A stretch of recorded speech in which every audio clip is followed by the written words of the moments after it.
En México, en el año 2005, el secuestro y presunto asesinato de Hugo Alberto Wallace Miranda era denunciado por su madre, Isabel Miranda de Wallace, quien lideró una campaña mediática que la colocó como una heroína y luchadora social ante la gente, y que derivó en la captura y condena de varios acusados, quienes a su vez alegarían que sus declaraciones fueron obtenidas bajo tortura y que todas las evidencias del supuesto crimen fueron fabricadas.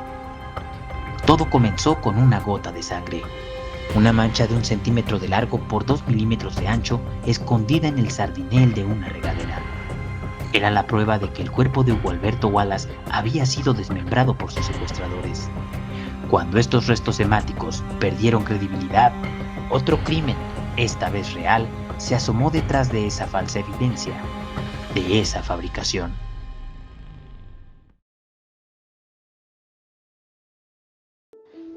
En tiempos de lucha y esperanza, las historias de valentía forjan el espíritu de los pueblos.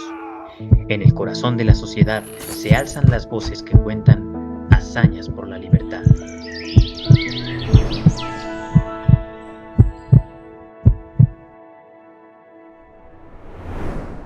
Despierta, eres libre. La realidad supera muchas veces la ficción y nos encontramos ante una historia que cumple con esas características. En este libro, llamado Fabricación, escrito por uno de los mejores periodistas de este país, Ricardo Rafael. Como muchos saben, en este canal he llevado un caso que justamente trata de la libertad de una persona que muy probablemente es inocente. Y eso me trajo a comenzar con este proyecto que se llama Por la Libertad y del cual eres padrino, Ricardo, y por lo cual te agradezco muchísimo. Bienvenido y pues muchas gracias por esta entrevista. Sergio, gracias por esta generosa introducción. Muy feliz de estar contigo, de estar con la gente que te sigue. Y pues sí, como te decía en esa introducción, ¿no? Por reunirnos a los que tenemos convicciones parecidas frente a la mentira, frente a la fabricación, frente a la injusticia.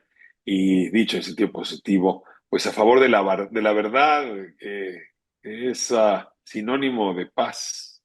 Porque mira que si se nos extravía la verdad, lo que sigue es la violencia. Así es que nos reúnen todos esos valores y pues estas historias que lo que hacen es darles contenido, ¿no? Entregarles peso, gravedad, dejan de ser un discurso filosófico para volverse un discurso sobre ese lugar que tú y yo habitamos, con sus contornos, con sus preocupaciones y también con muchos de sus vicios, Sergio. Cuando recién salió el libro publicado, yo insistía con la entrevista y por alguna u otra razón no se concretaba. Pero a estas alturas creo que fue un poco mejor porque el caso siguió dando de qué hablar. Después de Mm. la publicación del libro, liberan a Juana Hilda, la señora Miranda Wallace fallece. ¿Cómo has percibido tú todo esto? ¿Y son casualidades? Es decir, ¿cómo lo percibiste tú? Pues mira, sí fue una investigación muy larga, ¿no? Y luego fue un trabajo de redacción igualmente largo y un trabajo de edición también muy largo. Y luego, déjame decirlo, se habla poco, pero de corroboración de los datos, ¿no? Para estar seguros de que ninguna frase puesta en este libro no tuviese un sustento.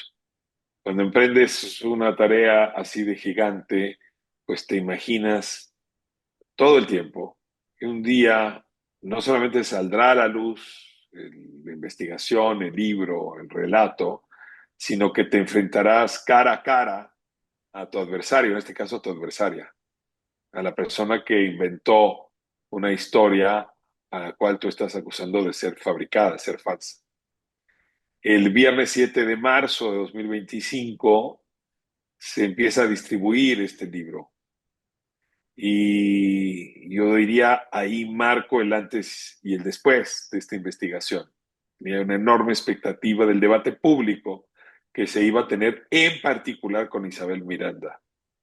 ¿Quién me iba a decir, Sergio, que al día siguiente de que el libro comenzó a distribuirse, un periodista iba a anunciar y luego le iban a seguir otros individuos periodistas y políticos ratificando la supuesta muerte de Isabel Miranda.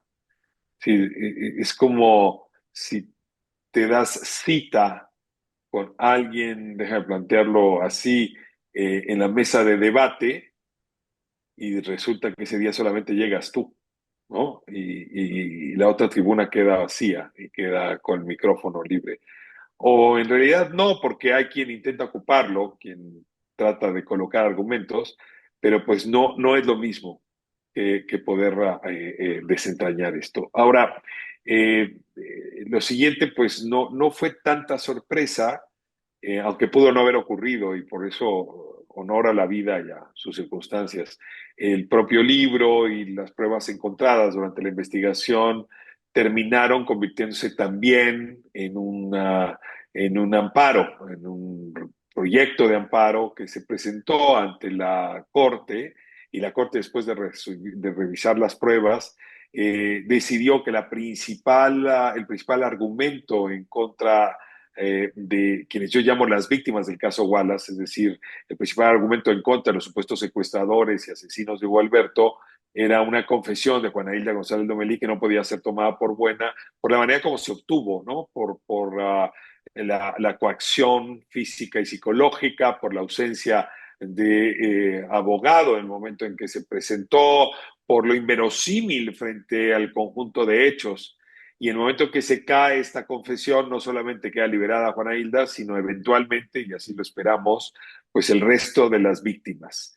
Esto no ha terminado, como dices, porque la mayoría de las víctimas siguen todavía privadas de la libertad, pero lo sorprendente es que en medio aparece una carta firmada por Isabel Miranda de Wallace, que presentaría a su hermano, Roberto Miranda, un periodista, Ciro Gómez Leiva, diciendo que antes de morir, que sería 3 meses antes, había ella ya intuido que iban a liberar a Juana Hilda y se había puesto a redactar esa carta para el caso eventual de que así ocurriera.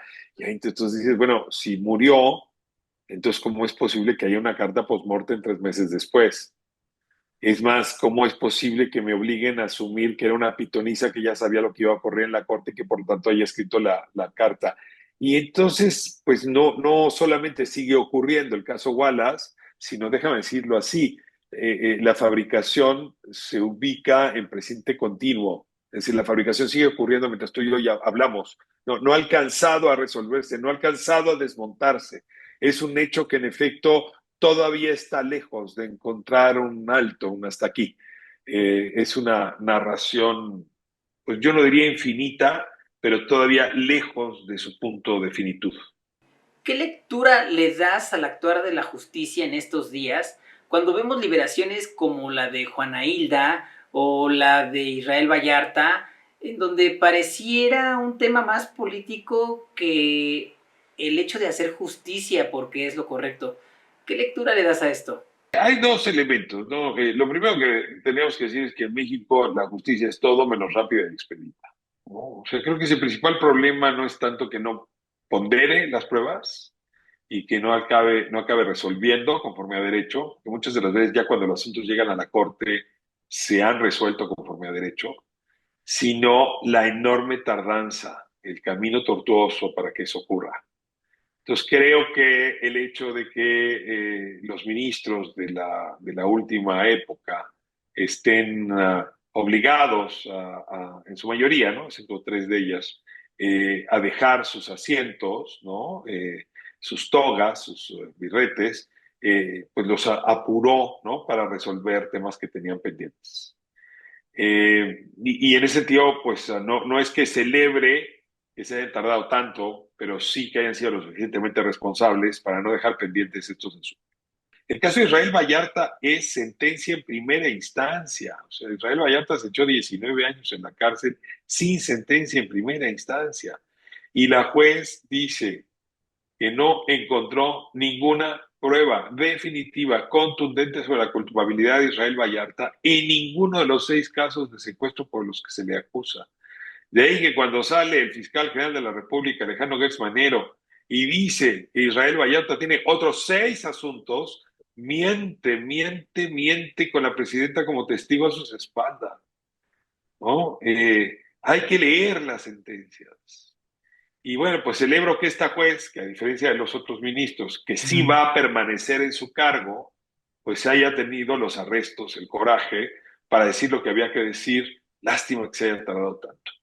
¿Es fabricación un ejemplo de demagogia punitivista?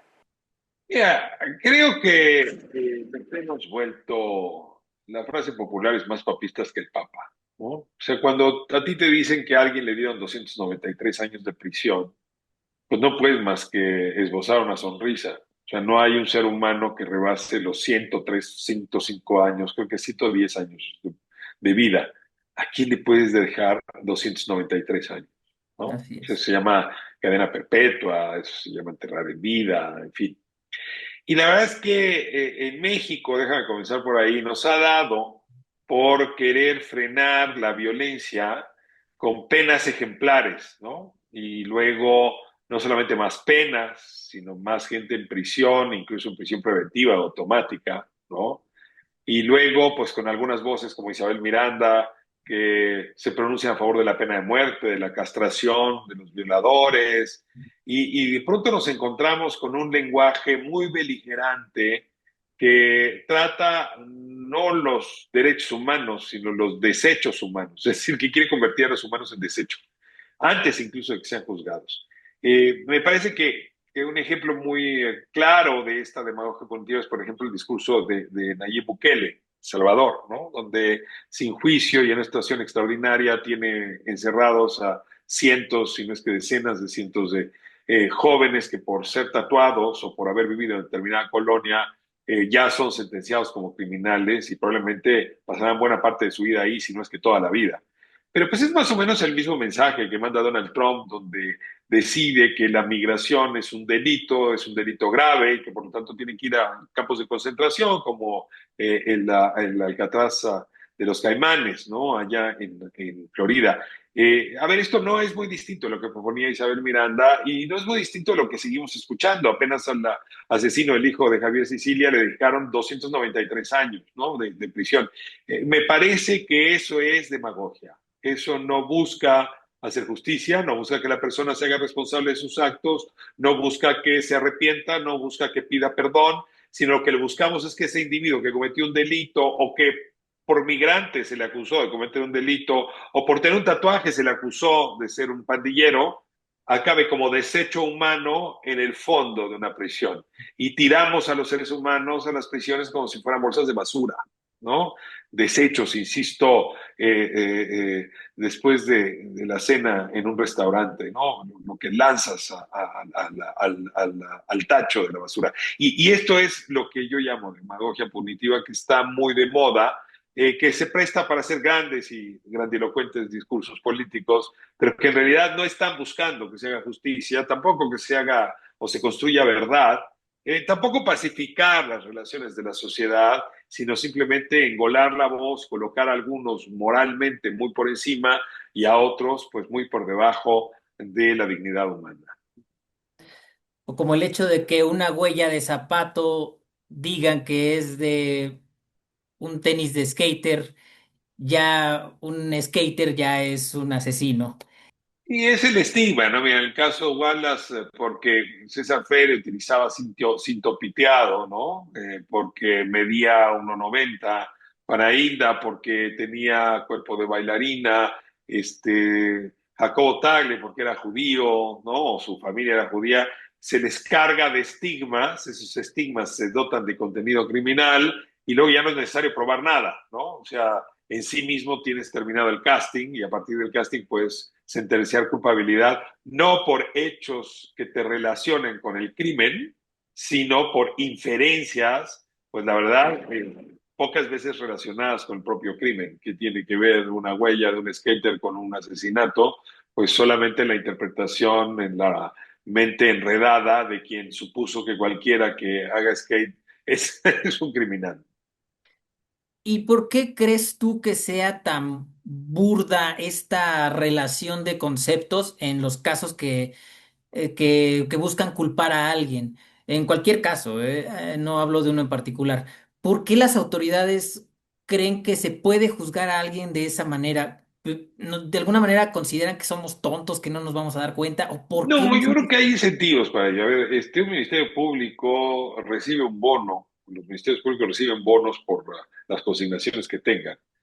Tuvieron 10, tuvieron 20, pues el bono es superior. Entonces, tienen todos los incentivos, en efecto, para dictar las órdenes de aprehensión, para consignar, para lograr que se haga la vinculación de un presunto criminal. Lo mismo sucede con los policías, ¿eh? Entonces, los policías reciben un bono por una aprehensión, y si la aprehensión es en flagrancia, donde, pues si es en flagrancia, difícilmente se logrará que esa persona salga libre. Entonces, lo que van a hacer es detener a gente y simular que fue en flagrancia, o detener a gente y sembrarle pruebas que sean contundentes. O, en el caso del Ministerio Público, armar una carpeta de investigación con fabricaciones para asegurarse que se logre la vinculación. Es decir, me parece que toda la maquinaria está diseñada para motivar la ficción, no para encontrar la verdad. Y luego el problema es que cuando llega el asunto a manos de los jueces, que cualquier sistema judicial son los que tienen que valorar lo genuino de la evidencia, lo fundamental de la evidencia, corroborar los testimonios, corroborar las pruebas periciales, relacionar las pruebas de cargo y las de descargo, pues tienes jueces muy manipulables políticamente, muy amenazados si no se hace lo que la opinión pública espera, muy amenazados si no se hace lo que los políticos que están sobre ellos esperan, pueden ser acusados incluso de estar liberando criminales, y todo esto lleva a que los jueces tampoco se atrevan a hacer justicia, sino simplemente se suman a esta cadena de complicidades donde la persona acusada, una vez que el policía le sembró una prueba o le consiguió una declaración autoinculpatoria por medio de tortura, pues eso es lo que se queda en el expediente y eso es lo que les condena a pasar años y años en la cárcel. Si tenemos un sistema que no está diseñado para encontrar verdad, como decías tú en el arranque, sino para encontrar venganza. Y pues si esa es la máquina, si la máquina lo que produce es venganza y no verdad, no nos esperemos que de casualidad un día te va a entregar un acto justo, ¿no? Sí, creo que hay un problema de fondo sobre la justicia con mayúsculas que tendríamos que estar atendiendo de una manera distinta. A menos que queramos seguir siendo engañados, hasta que un día tú o yo acabemos siendo víctimas del sistema de justicia. Y entonces sí, será muy tarde para lamentarnos de no haber levantado la voz cuando teníamos que haberlo hecho.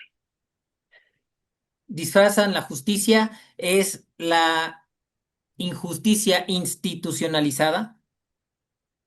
Sí, pues es una maquinaria que sistemáticamente, asimétricamente produce injusticia, ¿no? O sea, está diseñada para eso.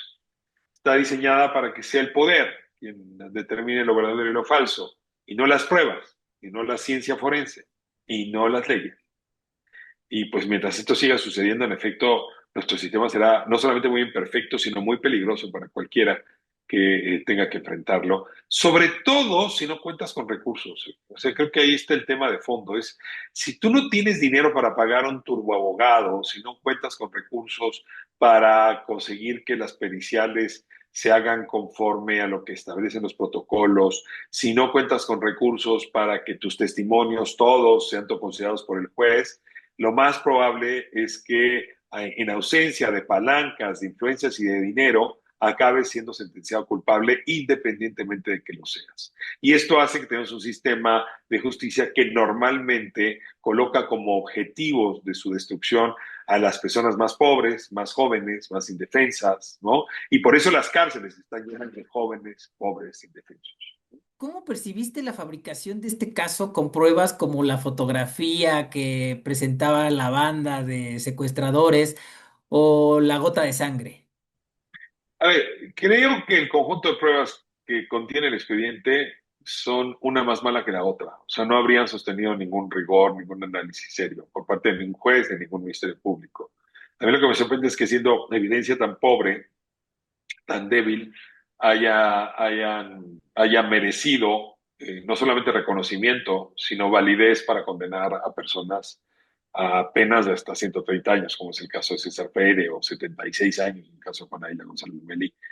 Eh, y bueno, creo que había una confianza de parte de la señora Wallace y las autoridades que nadie iba a revisar nunca el expediente. Un poco la idea de que el expediente solamente es de quien lo alimentó y solamente de quien ganó el juicio. Y cuando digo esto, te tengo que contar una anécdota que me impresionó mucho. Albert Castillo Cruz fue sentenciado a 103 años de prisión y él no pudo conocer su expediente. Entonces presentó un amparo ante un juez para exigir el conocimiento del expediente que lo condenó. Y es hasta que gana este amparo, entonces el juez se ve obligado a entregarle el expediente, que es el que llegó a mis manos. ¿Te imaginas, Sergio, ser sentenciado a 103 años y que tengas negado el derecho a conocer el expediente que te condenó? Si no ha sido por ese amparo, ese expediente no habría salido del juzgado y es gracias a que salió del juzgado que yo pude estudiarlo. Estamos en épocas de la Inquisición, ¿no? O sea, esto está ahí hablando todavía del 2013, 2014, que es cuando se inicia por parte de Albert Castillo el trámite para que le entreguen el expediente, y el expediente no se lo entregan hasta 2019, que es cuando yo tengo acceso. Él fue condenado en el año 2009. 10 años después pudo conocer su expediente, ¿no? Entonces, sí estás hablando de un nivel de arbitrariedad de la justicia enorme. Bueno, gracias a que pude yo tener acceso al expediente, abrir esas páginas, es que pude encontrarme con estas pruebas. En efecto, pues eran pruebas de juguete, ¿no? O sea, una banda que se toma una fotografía en el centro ceremonial de Chalma con una crucifijo donde hay un niño, ¿no? Y resulta que todos, menos el niño y el crucifijo, acabaron tras las rejas. Ya estoy viendo que habrá una banda de secuestradores que visitan juntos Chalma. Esa fue la fotografía que se encontró la señora Wallace y que a partir de eso hizo los vínculos de una red inexistente, ¿no? La banda más estúpida del planeta, que en efecto se pone a tomarse fotografías para que otros lo descubran. O la gota de sangre, ¿no? Que resulta que tiene una coincidencia de 99% con un señor que se llama José Enrique del Socorro Wallace, pero la víctima no tiene ninguna relación genética con esa persona, porque en realidad Hugo Alberto se apellidaba en la vida real León Miranda y su padre biológico era otra persona. Entonces, todos estos elementos, pues sí nos lleva a pensar que fue demasiada la arrogancia de quienes supusieron que nunca nadie íbamos a revisar los expedientes. Y esto me deja una lección muy importante compartir contigo. Quienes estamos interesados en la verdad legal, en la verdad jurídica, pues estamos obligados a penetrar esos laberintos inmensos que son los expedientes y donde, pues bien que mal, se va encontrando recabado todas las mentiras de estos casos o eventualmente las verdades que puedan contener. Todo esto bajo el amparo del poder y pues haciendo uso de todos los recursos que tenía la señora Miranda de Wallace, y posteriormente tuvieron que ser los mismos familiares de los condenados los que también realizaran la investigación y dijeran que esa gota de sangre no pertenecía al padre de Hugo Alberto. Sí, ellos habían escuchado, porque Hugo Alberto y Jacobo Tagle habían sido amigos, y en algún encuentro amistoso, Hugo Alberto comentó que su padre verdadero no era José Enrique, ¿no? Wallace. Entonces, cuando aparece esta gota de sangre con un nivel de coincidencia de 99% con el señor José Enrique Wallace, pues desde luego que la madre de Jacobo y el resto de las madres de las víctimas dijeron: aquí hay un hilo del cual tirar, y es cuando empieza la investigación para tratar de averiguar quién es el verdadero padre de Hugo Alberto. Y al final aparece, Carlos León Miranda ofrece una prueba en el juicio y ofrece varios testimonios periodísticos en donde, pues en efecto, confirma que él sería, pues, el primer marido de la señora Miranda, primo hermano de ella, por cierto, con quien tuvo a Hugo Alberto, luego se divorció de Hugo Alberto y posteriormente la señora Wallace habría hecho pareja con el señor José Enrique, quien acabó reconociendo con su apellido Hugo Alberto. Pero bueno, toda esta trama la cual tenía enorme cantidad de testigos, los amigos de Gualberto lo sabían, la señora Wallace supuso que podía esconderla, al punto donde en 2019, perdón, sí, en 2019 que yo la entrevisto, 2018, diciembre de 2018 que yo la entrevisto para Canal 11, todavía ahí me asegura que el señor Wallace es el padre de Gualberto. O sea, es capaz de decirlo en televisión, en horario estelar, en fin. Y bueno, por fortuna se cayó esta prueba y se cayeron muchas otras, que son las que permitieron a Juana Hilda en junio salir liberada, y esperemos que estas pruebas a la hora de derrumbarse pues permitan también la libertad del resto de las víctimas. 5 años después de la desaparición de Hugo Alberto, la señora Miranda de Wallace tenía una aceptación brutal ante la sociedad y amparada por el poder. ¿Cómo logra la señora Wallace esta aceptación? Sí, en 2010 es cuando en diciembre gana el Premio Nacional de Derechos Humanos y en 2012 se postula para jefa de gobierno de la Ciudad de México por el Partido de Acción Nacional, que era el partido de gobierno entonces. Lo logró a través de un intercambio, ¿no? De favores por legitimidad. 2006, Felipe Calderón gana por una mínima cantidad de votos o pierde por una mínima cantidad de votos, no sabemos en realidad, pero lo mínimo es lo que es relevante, tiene una enorme debilidad, su legitimidad está realmente por los suelos. Y en ese momento encuentra a Isabel Miranda, que está siendo muy popular porque está buscando a su hijo, porque ha puesto los espectaculares, porque es la madre coraje que está dando la batalla contra los supuestos victimarios de su hijo, pues encuentra una gran aliada y hacen un intercambio. Él le entrega las llaves del Estado para que ella haga lo que se le dé la gana con estas víctimas y otras tantas, y a cambio de esto, la señora Isabel decía en voz alta todo lo que el presidente Calderón entonces no se atrevía a decir, es decir, el discurso de demagogia punitiva al que he hecho referencia, pero también el apoyo a que el ejército salga a las calles para desempeñar tareas de seguridad pública, el apoyo para que las penas se multipliquen, la prisión automática se amplifique, en fin, para estas ideas de castración a los violadores, en fin, todo este discurso que le cae muy bien a Calderón porque es un discurso que a él le gustaba, con el que se identificaba. Entonces, lo que vamos a tener es un intercambio entre una líder social y un líder político que les vino muy bien, y ambos se prestaron favores mutuos que potenciaron la visibilidad y habría que decir el cariño que la gente llegó a tenerle a Isabel Miranda de manera equivocada, pero pues en ese sentido lo tuvo hacia el año 2010, que como dices tú, son 5 años después de la supuesta desaparición de su hijo. Y luego te tienes que enfrentar ante este personaje que encontraba la aceptación del público, de la sociedad y pues también del poder. ¿Cómo fue para ti enfrentarte a ese monstruo?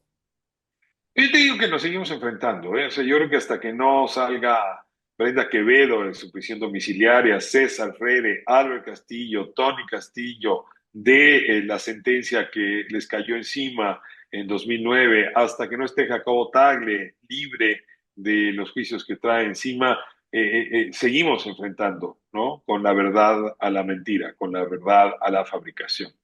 Es un camino largo, es extenuante, es fastidioso, y muchas veces crees que no va a tener un final pues justo y adecuado. Y sin embargo, ha valido la pena dar la batalla porque de otra manera, pues hoy las cosas no estarían donde están, ¿no? Con algo de luz al final del túnel.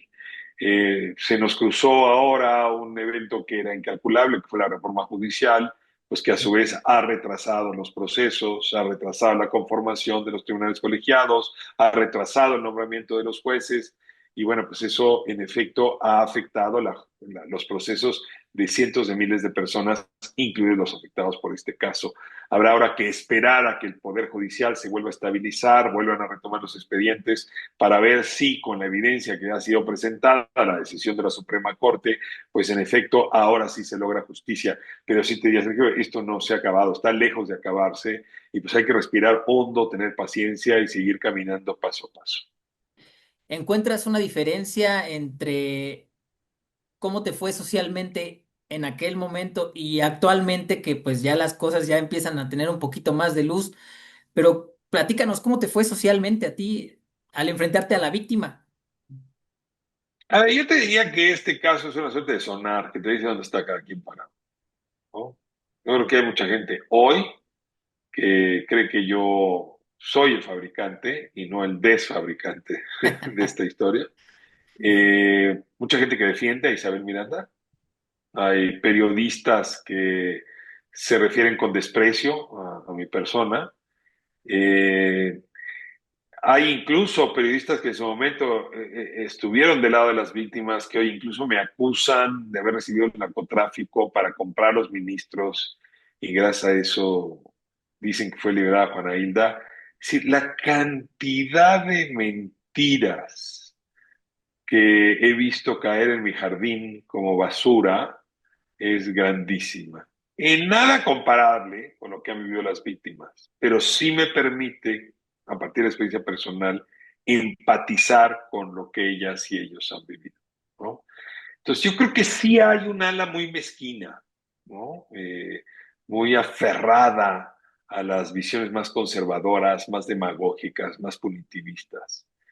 Del otro lado, yo creo que hay una sociedad cada día más consciente, ¿no? De los engaños que provoca la justicia, de la necesidad de vacunarnos frente a esos engaños, de la necesidad de contar con elementos de conciencia crítica para poder no solamente enfrentar el pasado, sino vacunarse frente al futuro. Y es a esas personas a las que nos debemos, es por las que vale la pena dar la batalla, porque hay un México de gente decente y gente buena que abraza la verdad y que merecería que su número, que es la mayoría, se haga sentir sobre la cantidad de fabricantes arbitrarios y poderosos que pues han querido mantenerse con necedad en el lado oscuro de la justicia, ¿no? Creo que estamos hoy sí en una suerte de estira y afloja para definir el sistema de justicia del futuro, y yo espero que casos como este, su análisis, pues, la evidencia que se exhibe, pueda servir para ladrillo a ladrillo, pues a edificar el sistema que va a juzgar a nuestros hijos, a nuestros nietos, a nuestros bisnietos, pues apegados a la verdad, a la justicia y sobre todo al derecho. ¿Y crees que la reforma judicial, a través de esta elección de juzgadores por voto popular, nos traiga beneficios a largo plazo? No, no tengo absolutamente ninguna confianza en que la reforma judicial va a mejorar esto. O sea, creo que lo que hicimos fue lo que hicieron los franceses cuando incendiaron la Bastilla, asumiendo que si incendiaban la Bastilla y guillotinaban al rey Luis XVI, iba a venir un mundo mejor, una Francia mejor, y lo que vino fue Napoleón, y un régimen anterior de terror y luego una larga dictadura que llevó a Europa a una guerra que hay que compararla similar a la que Hitler emprendió un siglo después. Entonces, dicho con honestidad, yo no creo en los incendios de la Bastilla ni cortarle la cabeza al rey, sobre todo cuando no se tiene un diagnóstico bien hecho. Se guillotinó al Poder Judicial, se le cortaron las manos, se le cortaron los pies, se le cortó la cabeza, y dudo mucho que lo que vaya a venir es un sistema judicial mejor. Sin embargo, lo que sí puede venir es una mayor conciencia de las personas respecto a la justicia, para que dejemos de asumir que allá en los tribunales, lejos de nuestro interés, se juzga y que lo que sucede allá es ajeno a nuestras vidas y que no podemos hacer nada a propósito de lo que ahí sucede. Creo que si para algo podría servir el episodio histórico que nos tocaba vivir, llamado reforma judicial, es para tomar mucho mayor conciencia de lo que está en juego si seguimos mirando para otro lado cuando los temas de la justicia nos tocan tan de cerca. ¿Qué crees tú que siga para todas las víctimas del caso Wallace? Rogaría que la confesión desarmada por parte de la Suprema Corte de Juana Hilda pues salga como prueba dentro del proceso que se sigue contra Freire y los hermanos Castillo. Y pues si se cae esa confesión, claramente no hay nada contra ellos. Y por lo tanto que sean liberados igual que Juana Hilda. Y en el caso de Brenda Quevedo y Jacobo Tagle, que no tienen sentencia en primera instancia después de 17 años de proceso, pues el desvanecimiento de esta prueba y otras, pues tendrían también que concluir en una sentencia absolutoria. También esperaría que la Fiscalía General de la República no cometiera el error de apelar estas decisiones, como lo está queriendo hacer en el caso de Israel Vallarta, y que acepte la Fiscalía que su antecesora, la Procuraduría General de la República, fue artífice de esta fabricación mediante tortura, sembrado de pruebas, sembrado de testimonios, en fin. No le veo la humildad necesaria a la actual Fiscalía, ni al actual fiscal Alejandro Gersmanero, pero tú me preguntaste qué esperarían o qué creo que va a pasar.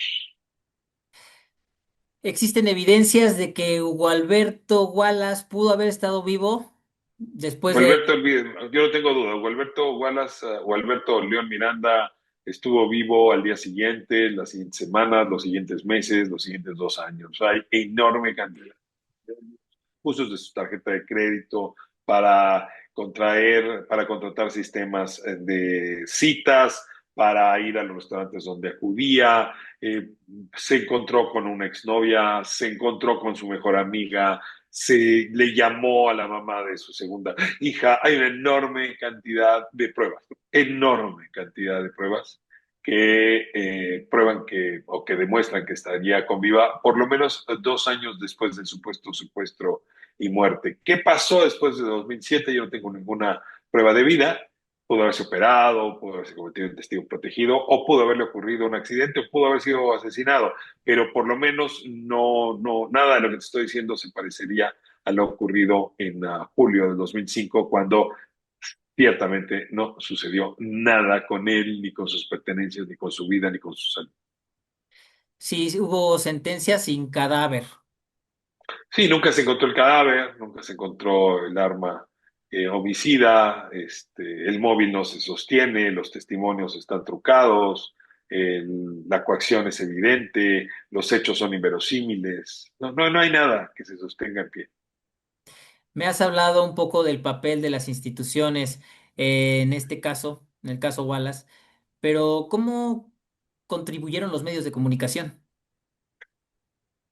Cómplices, ¿no? De la necesidad de contar con una buena historia que narrarle a sus audiencias, necesitados de cargar de rating, necesitados de presentar heroínas de la sociedad civil y por lo tanto indispuestos para averiguar si lo que ella estaba diciendo era verdadero o falso y sobre todo indispuestos para tomar la voz o la opinión de la contraparte.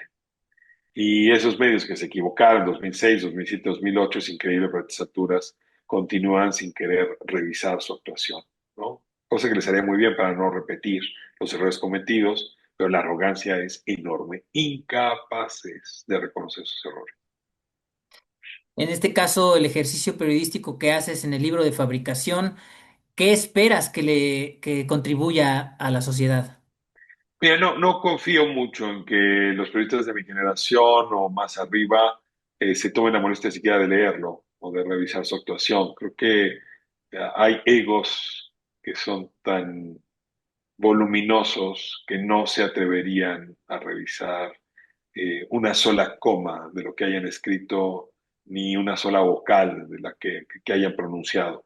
Pero sí confío en que las siguientes generaciones de periodistas, como por ejemplo la tuya, creo que no se van a permitir cometer los errores de la mía, que saben que hay que tomar la voz de las distintas partes en conflicto, que hay que contextualizar, que hay que corroborar, que hay que contrastar, que hay que preguntar sin fatiga a la realidad hasta que nos responda. Y es así como se produce el buen periodismo. Entonces, espero que este libro sirva para que mi oficio, como decía García Márquez, el más bello del mundo, pues en mi país se vuelva mejor, gracias al trabajo de las siguientes generaciones que pudieron a tiempo vacunarse frente al mal periodismo de sus mayores. Pues yo los invito, de verdad, a todos a leer este libro, Fabricación. Son solamente 500, exactamente cuántas, 526, ¿no? Páginas. 536 páginas. Eh, Pues los invito a leer el libro, no se van a arrepentir, es un ejercicio periodístico, es una historia que rebasa la ficción totalmente, es increíble pensar que podemos vivir en un México con estas características y que se encuentra con este tipo de casos, pero lo narras de una manera increíble y con gran maestría. Y pues invito a todo el público y quiero también agradecerte a ti, Ricardo, por esta entrevista, de verdad, y pues esperamos seguir platicando en próximas emisiones para, pues, para ver y darle seguimiento a este caso y por supuesto seguir luchando por la libertad de las personas inocentes. Te hago llegar un abrazo muy, muy fuerte, Sergio. Gracias. Y qué bueno que por fin se pudo dar esta charla. Y gracias por tu compromiso, como te decía, con las convicciones que nos unen. Un abrazo muy, muy fuerte. Igualmente, Ricardo, muchas gracias. Gracias.